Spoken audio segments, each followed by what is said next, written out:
Welcome, everybody. This is Jo Mundy from Live Love Hoop, and I'm really excited today to interview the amazing Gail O'Brien from HoopSpin. Now, Gail is an incredible hula hooper, an incredible hoop maker, and I just love her in general, which is why I want to chat to her today. But also, she is teaching a workshop on my hoop teacher training. So, the Live Love Hoop teacher training will go on sale in a couple of weeks. And this week, on Wednesday, I'm going to start my free challenge from hoop lover to hoop teacher, which is essentially like a free taster session of the hoop teacher training to see if you like how I teach, what I teach, all that kind of stuff. It's perfect if you're not sure if you're quite ready to teach hula hooping yet, if you're not sure you know enough tricks or you're feeling a bit underconfident. Come and join us on the challenge. There's loads of us on there already. We start on Wednesday, 7 o'clock. So comment teach below if you would like to join us and I'll send you the link through. And Gail O'Brien is going to be teaching an amazing workshop on my hoop teacher training. So how to make and sell hula hoops. So I want to ask her a bit about that. I'm going to ask her a bit about her hoop history and any top tips that she has about hoop making for you all. And if you are watching on the replay, please just comment and let us know if you have any questions, because we can come back and answer them as and when. So welcome, Gail. Can you tell us how you started hula hooping? So I started hula hooping approximately 20 years ago now. So it'll be 20 years next year. And I picked up a hoop for fun and fitness. I met a girl in South America who was hula hooping all the time. I thought she was absolutely crazy. She just wouldn't stop talking about it. And then I became that person. So basically, yeah, I ended up coming home, buying a hula hoop, and it just all got out of hand from there. And I started teaching really quickly. I started making hoops really quickly, and I haven't really stopped. It's been one of the only things that I've stuck to for the last sort of 20 years. So yeah. Me too. So, how did you go from being a hula hooper to becoming a hoop teacher to then going on to making and selling hoops? So I started teaching pretty much straight away. When I first started, there was honestly that we knew of maybe 8 or 9 people in the country that were hula hooping or like making their presence known online, apart from like the circus community.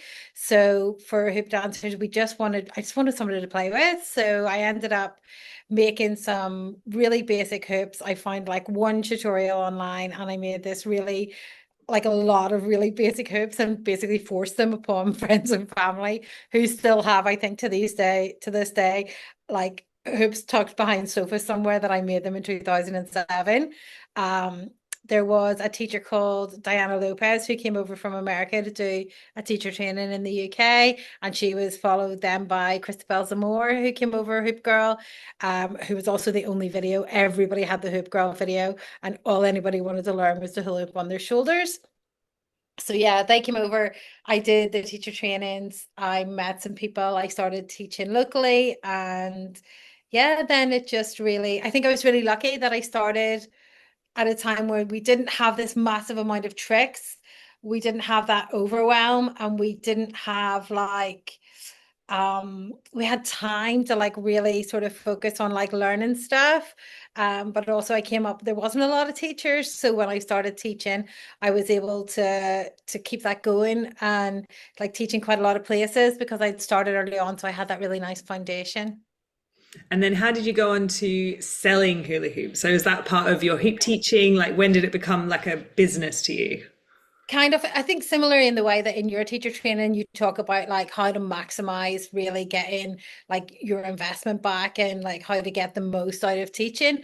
They talked as well about like selling hoops to people, but I think it just sort of started that I was making the hoops that I wanted.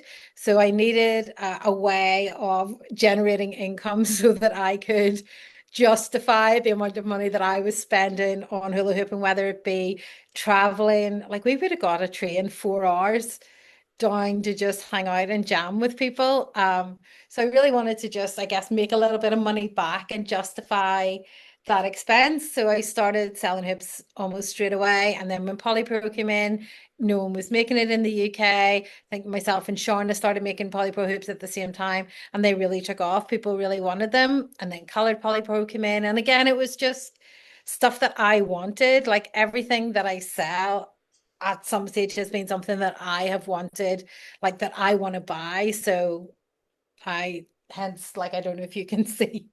the amount of tape that I have. Not even this isn't even all on the website. It's just like I was like, oh, I need this shiny one. I need this shiny one. And then I'll look at it for a while like Gollum and then I'll put it on the website. But yeah. Speaking of taping, though, what would you advise people who are actually starting to make their own hula hoops? People really struggle with the first hula hoop that they make because often you start making hoops and you're like, this is really hard. My hoop's looking wonky. The tape looks rubbish. The shiny tape, which I really desperately want to put on my hula hoop, is creased. Like, what are your tips for people who are just starting out making a hula hoop, whether it be for themselves or maybe they want to sell them in future? So as I said, there was one tutorial when I started, and it was just about putting electrical tape on a water pipe. And now I feel, again, it's almost the opposite, like with tricks, where there's that overwhelm of like hundreds of different ways to do things, and like, where do you get all this stuff? So we've put it on our website because I want people, like, I just want people to have more hoops, basically. That works for me. Because then I get to go and play. So there's all the information is laid out for you on there, like about how where to find things, like what tubing is best. There's like a blog on different kinds of tubing, so you can get that. And then there's also like information on like making the on for taping. There's a lot of tutorials on YouTube, but I'd say the most important thing for especially for your first tip is to not give yourself a hard time about it. It doesn't when it's spinning, it's going to look great. It doesn't have to be perfect sitting in the corner. And I think that's the same whether you're thinking, oh, it needs to be perfectly round or I won't be able to do my hoop tricks. And like if my tape's wonky, it's going to feel odd. And it's not like tricks are just practice. You can get away with like your hoop being an oval and you're still gonna be able to learn stuff. Like, yes, everybody wants that perfect hula hoop, but you're gonna drop it, you're gonna use it.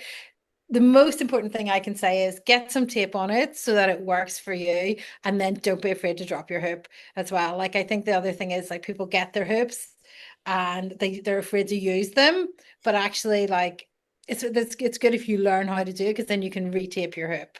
So Absolutely. And I always say, like in my hoop teacher training, the best thing you can do if you're starting making hoops is make a bunch of class hoops. So the ones that you come in and teach your beginner classes with, because they're going to get smashed up anyway. A kid is going to roll them on the concrete and ruin it all. So you might as well just start off making a bunch of basic hoops and then you'll yeah. get your eye in before you start making all the lovely, shiny, special ones. Yeah, I think that is like super important. And it's also like it's also just a way of like you may make a bunch of it's a way to see whether or not you want to make hoops because you might make a bunch of glass hoops and then be like, actually, the time that it's taken me isn't worth that investment. I would rather invest my money in getting someone else to make the hoops. But until you do it, you don't know that. And you don't want to always be going, oh, I should be making these myself, when actually you realize that making them yourself A takes you away from hula hooping, and B, like it might be something that you don't want to do, or you might find it's really easy and be like, oh, I should have started this ages ago. So yeah, don't worry. And I think you've got too many hoops. This is how you know when you've got enough hoops, is when you don't get a cold sweat when a child picks up your hula hoop. That's how you know, okay, maybe I've got enough hoops for now. I think it's okay. And yeah, in the workshop that you're teaching in my hoop teacher training, you literally break down on screen on the Zoom for people exactly how to make the hula hoop. So people can buy the tubing in advance or whatever they need to make the hoop, and you're literally breaking it down step by step for them. Yeah, making, troubleshooting, taping, everything like that gets covered in the workshop, which is Perfect. And that's what I wanted when I first started making hoops. My hoops have never been brilliant, let's be honest, but when I first started out, they were rough. I can tell you that. I do sometimes also still get the cold sweats when I see your children pick up my hula hoops that I made you. Not the shiny ones. Step away from me, please. But yeah, I think I cover it all like in it's not part of the challenge, it's part of the course that you're doing. But I think it is just really important to learn that because you want to, you're investing in a course, you want to teach people, but you also like it's another just side hustle of getting some money back on that is being able to say to people in a class, hey, I can make you a hula hoop. And what would you say to someone who's thinking that they might want to become a hoop teacher, or are they dreaming about it, but they just think, I'm not ready to become a hoop teacher or a hoop maker or anything like that? Like, what would be your advice for those people? I think I find that really funny, and I think it's part of this overwhelm at the minute where like we were so lucky when we started out that like there was literally 4 or 5 moves to learn.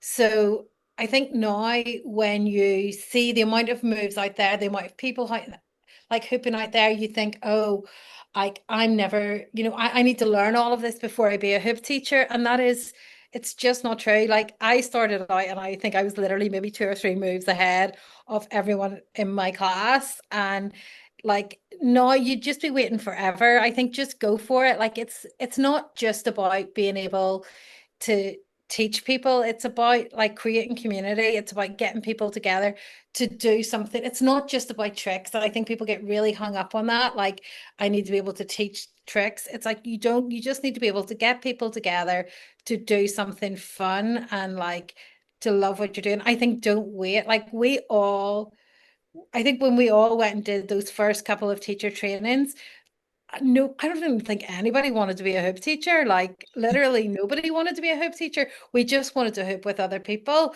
But I think out of that, like a lot of people did end up teaching hula hoops. Like, and I'm still in contact with people that did that course.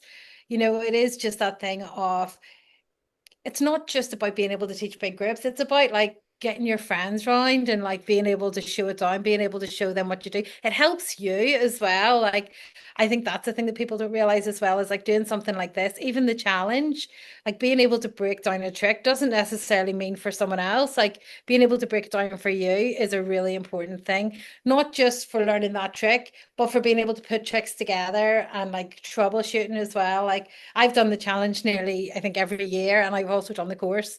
And I think I'm always interested in learning new things about teaching as well as learning new hip moves. Like, because you don't want to be in a class and be like, you're always in a class because people learn in such different ways. You'll say it the way that you were taught it.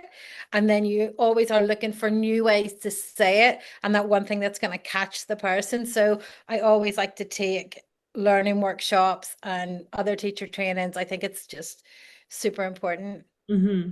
And what would you say?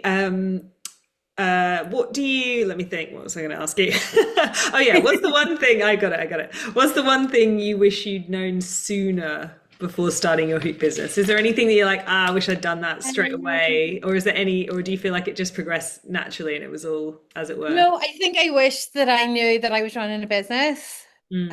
And I think it is really important. I think if you are gonna start a business and something like that, to really kind of do a little bit of research on that as well, um like tax, just things like taxes and like not understanding the concept of like running a business and profit and time and paying yourself. I think I wish I'd paid myself from the start.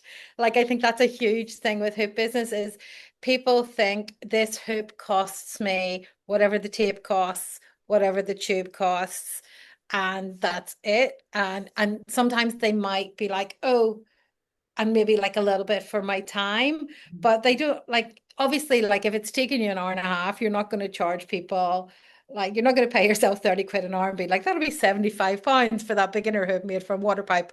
But you do have to factor in not just the cost of that and your time, but also like your overheads, like what happens if you're sick. Like it's just I think those sort of things, if like I'd have thought about it a bit more as a business, Mhm. um yeah, I think that would have been my main thing.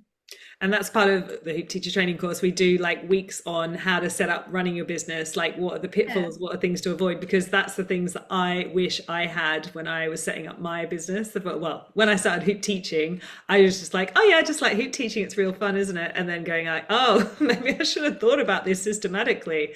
So yeah, I definitely talk a lot about that in the Hoop Teacher Training. So finally, tell us what exciting things are coming up for HoopSpin. What's going on? Have you got any shiny new things coming into the shop? Are you doing anything in Belfast? Tell me what's going I on. have it. I've got new things, but they're mine. You guys can't have them. It's my no. Yeah, we've got a lot of things. I'm teaching on this lovely girl's teacher training. So yeah, yeah, she's nice. She's called Joe Monday. She's really nice. I mean, we're always looking at new things. I always even though, like, from a business point of view, it doesn't make sense to keep buying in new products all the time. If there's new colors and like tapes that we haven't used, I do always try and to bring them in. So in terms of like the business, we've got like new tape colors, new Ooh. shiny. I don't even know where this came from. I don't remember getting it. All this stuff that needs to go on the website. We've got some new tubing colors coming in. I'm doing coin flip hoops. Oh, so Lovely. Oh, it's I gotta shut pink. up so It's you can see blue. them. It's pink. It's blue. It's fancy. So yeah, we're doing some coin flip hoops. Those will be going on the website soon. I don't know if you saw my stories. I've got a new studio. Uh, so it didn't go very well. It's quite big. Can you see outside? It's a bit dark out there. Can you see? Yeah, I can see. Yeah. At my new studio, I'm going to do classes and we're going to do a hoop event. There's going to be a hoop event in May in Belfast. It's going to be super low key, just like a gathering. Like, I think I want to call it like the Hoopery Connection, where people can come and just connect with old hoop friends, just come and learn for fun, not necessarily for like, oh, I want to learn like the fanciest tricks. It's just that thing about getting together and remembering that we do this because we love it. We're not doing it to put on like people get different joys out of hula hooping. For some people, they like creating stuff.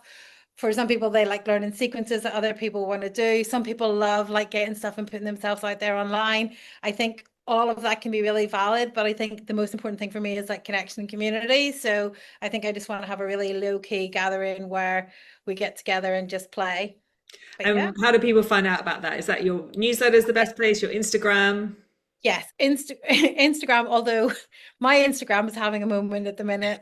Technology is cursed for me, and I can't actually post. I can share things, but I can't post things. So So it's probably got mold in hoopspin.co.uk, it. sign up for the Hoopspin, newsletter. yeah. Yeah, hoopspin.co.uk. Keep an eye on the Instagram, and yeah, I'll just keep you guys up to date. I've got a newsletter as well you can sign up to on the website.